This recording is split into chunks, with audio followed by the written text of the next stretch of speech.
దసరా నవరాత్రిలో భాగంగా ఈరోజైతే మా ఊర్లో అయితే బతుకమ్మ సెలబ్రేషన్ అయితే లాస్ట్ రోజైతే చేస్తున్నారు. అందరైతే ఆడవాళ్ళైతే చక్కగా రెడీ అయ్యి వచ్చి బతుకమ్మ కోలాటం అయితే స్టార్ట్ అయితే చేశారు.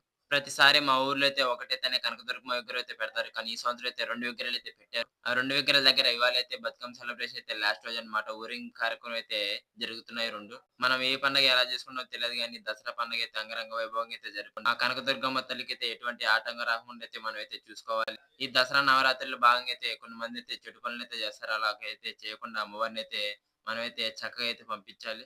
మీ ఊర్లో దసరా నవరాత్రులు ఎలా జరుగుతున్నాయో, ఎక్కడి దాకొచ్చాయో కార్యక్రమాలు కామెంట్ సెక్షన్‌లో అయితే కామెంట్ అయితే చేయండి.